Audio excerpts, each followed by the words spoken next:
Algo muy importante para la economía agropecuaria nacional. ¿Estaremos protegiendo las producciones nacionales? Pues eso tiene que ver muchísimo con las importaciones que hagamos. Y para ello se ha establecido esto de licencias no automáticas. Fue un mecanismo que se ha empleado. Y Alex Ibarra, economista, quien fue el subsecretario de Comercialización del Ministerio de Agricultura, nos dará más detalles. Pero el principio era proteger la producción nacional de importaciones que hiciera el país. Entonces, mencionemos el caso de la cadena maíz balanceado, si le parece bien, pero también yo le dejo pie para hablar sobre esta resolución que se emitió a mediados del mes de diciembre del año pasado, la 097, que el Ministerio de Agricultura en poco, es decir, reduce o simplifica los tiempos y el trámite de importación de alimentos básicos mediante esta nueva resolución que quita la anterior, de años anteriores. Me acuerdo muy bien del tiempo del presidente Correa, mediante la cual se buscaba que con el actuar de los comités consultivos se definieran las pautas de esta importación de maíz amarillo duro. Profesor, mejor yo le digo, ¿cómo está usted?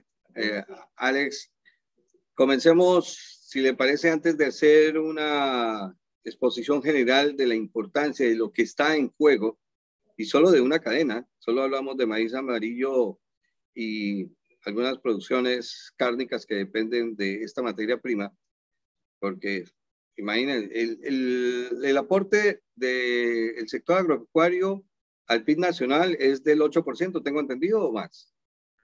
Alrededor de eso, 8.8%. Ha ido bajando cuanto en anteriores años llegado hasta el 13%. Qué bien, Así. entonces bienvenido a este domingo, a esta presentación que hacemos a través de Actores Productivos, profesor. Qué gusto tenerle. Entonces, empecemos. Tal vez esta resolución que de una manera muy silenciosa pudimos obtenerla, porque no se le ha dado difusión de parte del organismo de Estado, ¿qué implica desde su punto de vista? ¿Un riesgo o no a la producción nacional? Puede ser a la vez una gran oportunidad como puede ser una gran amenaza. Todo depende de cómo la podemos tomar.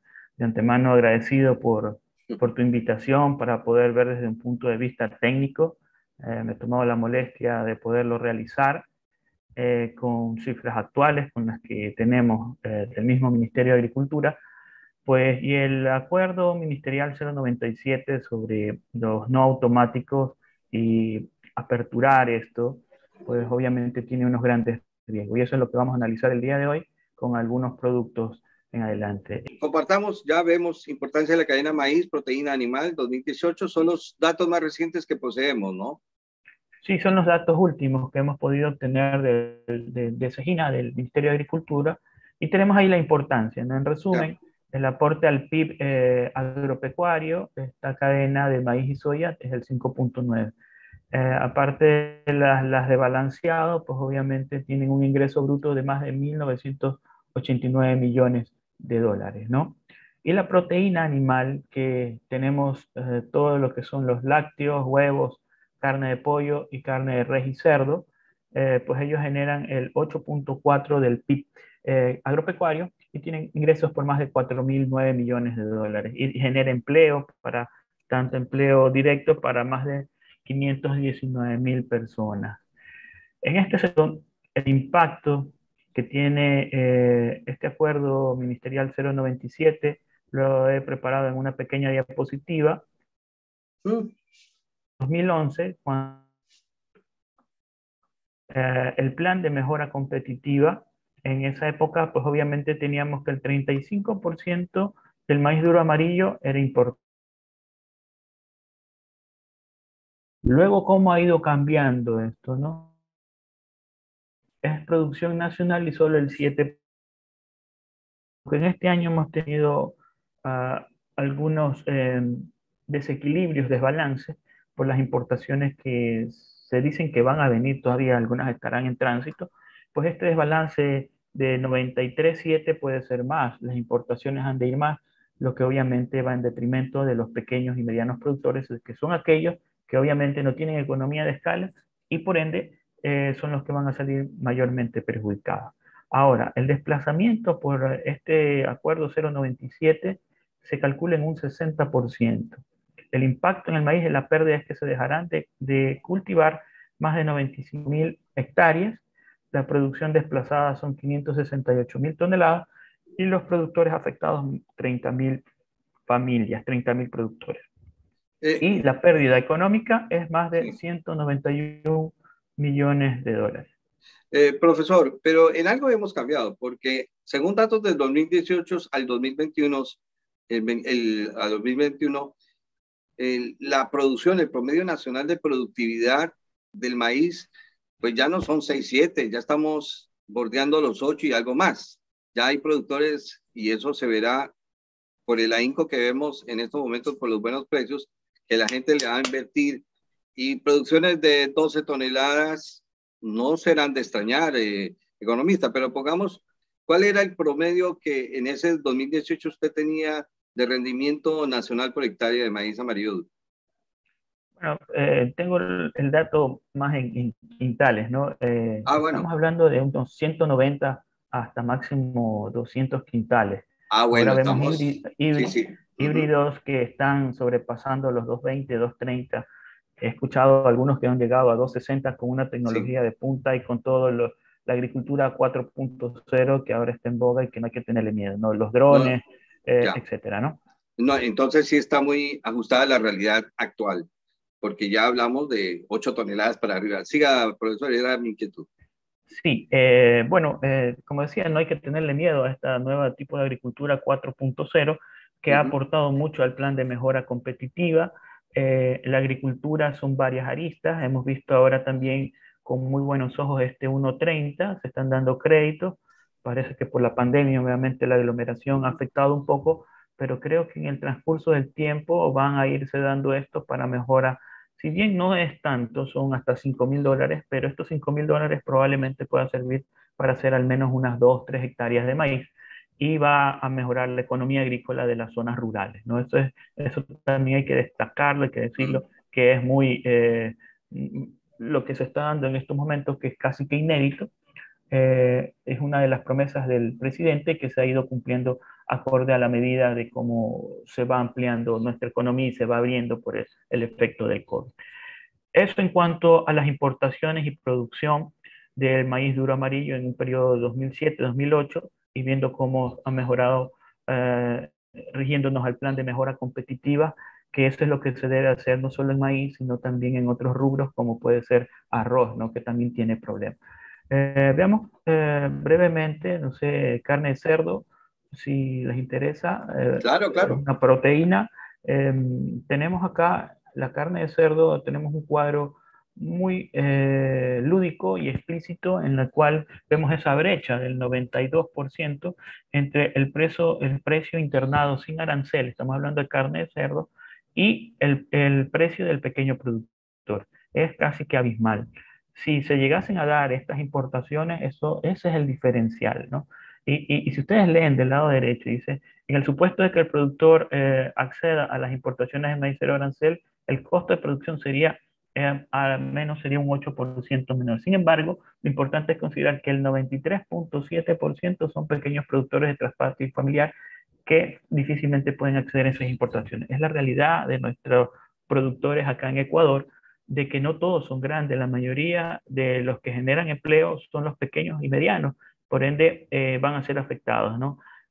Prácticamente van a ser eliminados si llegase a darse esto. Ahora, el impacto sobre la producción desplazada son más de 187.000 toneladas de carne de cerdo, productores afectados 111.000 productores y la pérdida de producción 759 millones de dólares. El desplazamiento es casi que el 100% porque hay casi todo es de traspatio y familiar. En la carne de cerdo creeríamos que prácticamente solo quedarían los grandes, ¿no? No hay economía agrícola ahí, no hay economías de escala que puedan competir contra una carne de cerdo importada de Estados Unidos o de algún otro país que tiene muy bien estructurados sus costos. Para poder seguir, no sé si hay alguna pregunta, me comenta. No, no, profesor, si quiere concluimos todo y tomamos Sí, después el caso de la soya, que es lo más cercano diríamos, nos acerca al panorama, al abismo al que nos vamos a acercar? ¿O quiere que lo citemos de una vez lo de soya? Eh, yo tengo el caso de maíz nada más, y de No, maíz tranquilo, mezclado con no, soya. profesor. Ujú. Yo digo, porque en algún momento nunca hemos sido autosuficientes en soya y sobre todo en torta de soya. Pero lo que usted dice, esos riesgos son muy grandes. La producción nacional casi ha desaparecido.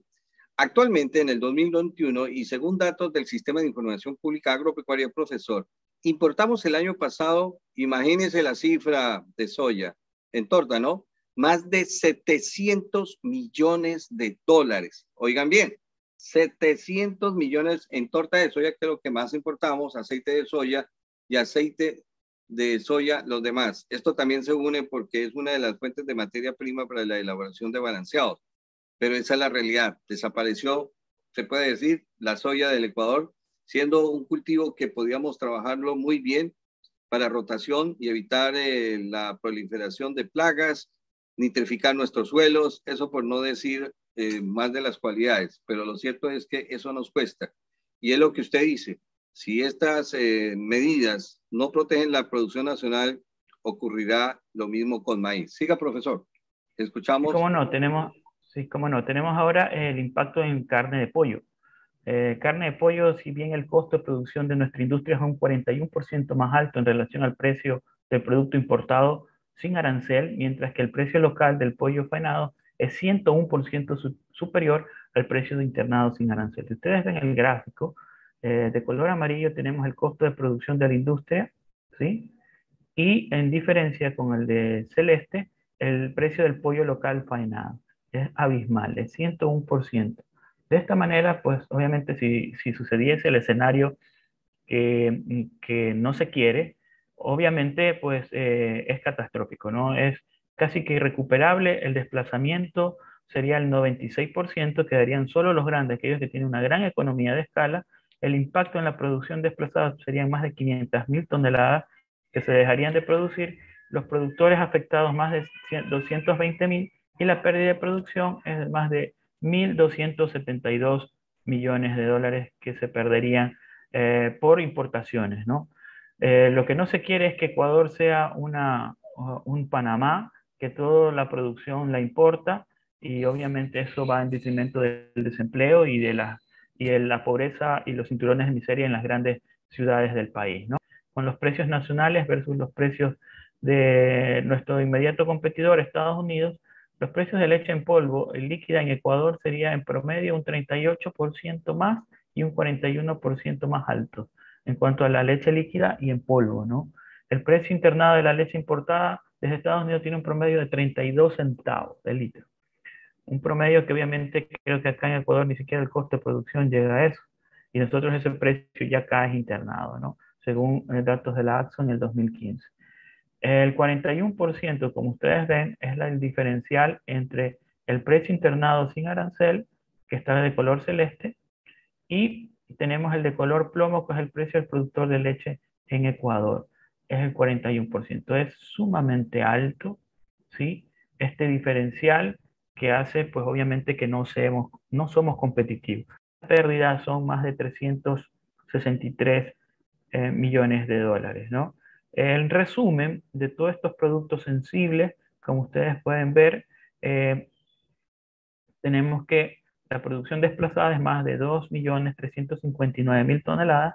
Los productores afectados irían al desempleo más de 585.000 habitantes rurales, principalmente, y la pérdida de la producción sería 2.742 millones de dólares de darse este escenario, ¿no? Es sumamente importante estas cifras y de saberlas, esperemos que se las pueda entender, se las pueda compartir o alguien se las haga llegar principalmente a los dos ministros, el ministro de Agricultura, el ministro de la Producción, que creo que deben de estar conscientes de esto, deben haber hecho sus análisis al respecto, lo que causaría pues este impacto en la economía agrícola del Ecuador. ¿Cuál es el riesgo actual de acuerdo a este? Analicemos la resolución 0097. Empecemos con decirles a ustedes que obvió ya a los comités consultivos, porque en ninguna parte los presenta. Recordemos nosotros que en el tiempo de Correa basados en estos informes del Comité Consultivo para aprobar cupos de importación a las industrias de balanceados, empresas avícolas y porcícolas, de acuerdo a las compras que las industrias estén comprometidas en hacer y obligadas de la producción nacional. Establecer un periodo de validez de los permisos de importación o licencias, ¿no? Podemos decir lo mismo para no desembarcar grano foráneo en periodo de cosecha. Pero ahora con este acuerdo 097, el esquema cambia. ¿Por qué? Ahora el comprador calificado tiene una panorama, puede hacer anticipadamente del 1 al 15 de diciembre de cada año la presentación de sus solicitudes para las mercancías previa el embarque de las mismas, ¿no? Pero tiene 6 meses para poder internar esta importación al país.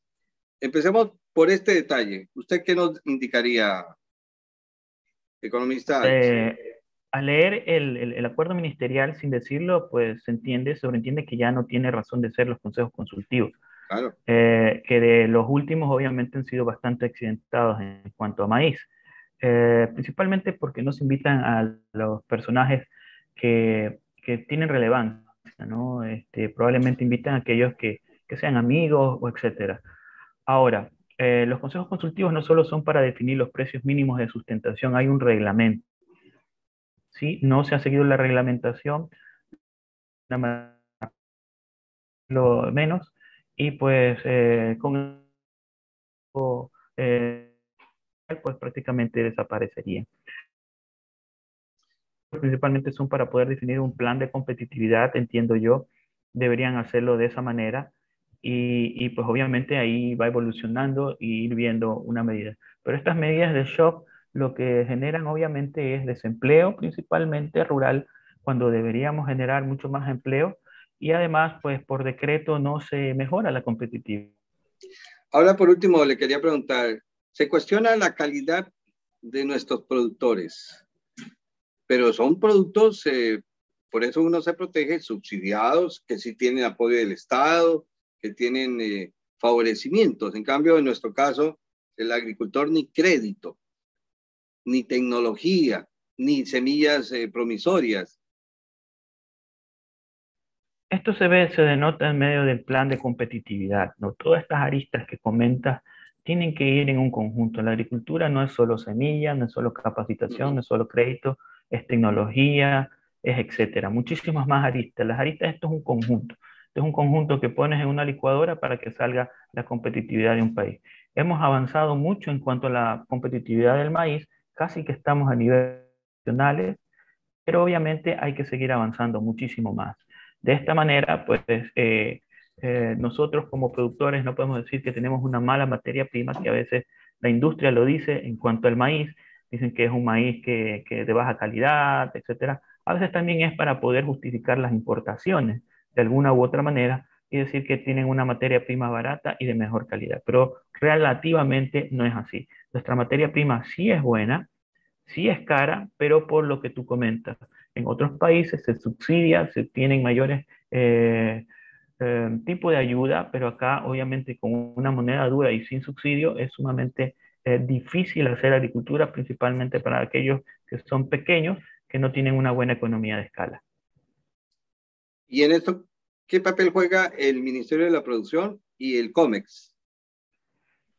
Bueno, un papel preponderante. El COMEX estaría llamado a que tendría que, entre comillas, defender a los medianos productores y el Ministerio de Producción de igual manera.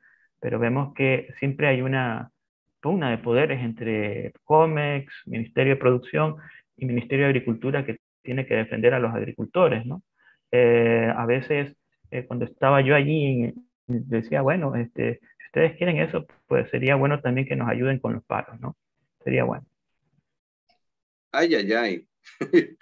Bueno, entonces, a ver de esto de cerca y qué se resuelve después de todo esto, de conocer esta medida del Ministerio de Agricultura y Ganadería, pero digámoslo así, una resolución de esta categoría no deja como que más causa extrañeza, preocupación que cualquier otra cosa. ¿A usted qué le causa? Ya no es funcionario público, tranquilo. Puede expresar como cualquier Eh, ecuatoriano y estamos hablando en función de nuestra claro, gente. Nos debemos a la gente, ustedes, sus sí, alumnos, que son ingenieros agrónomos del mañana, nosotros, se imagina como medio de comunicación, no estamos en contra de nadie, pero tenemos que advertir lo que puede suceder. Usted ha dicho 2.742 millones, 2 billones, más de 2 billones de dólares, el sí, impacto así es. total. Sí, Lo ok, dejé mudo, dígame. sin duda alguna, ¿no? Causa mucha sorpresa, Sí, pero obviamente entiendo que detrás de esto puede haber la mejor buena fe de que querramos que seamos el agro competitivo, pero son una medida de shock. La competitividad no se hace mediante decretos, sino es algo que se planifica, es algo a largo plazo, no es en 4 años probablemente. Le he mostrado cifras con el maíz desde cuando comenzó el plan de competitividad y todavía no llegamos al punto, a la meta. Entonces, esto creeríamos que es un paso paulatino, no una medida de shock. Una medida de shock lo que causa inmediatamente es desempleo. En este caso se están mostrando cifras que de alguna u otra manera, pues ojalá que alguien de los decisores del Estado los vea y puedan ir reveyendo, ir haciendo camino al andar y no tener medidas de shock como las que se estarían aplicando mediante estos decretos y algunos otros más que han venido de la mano, ¿no?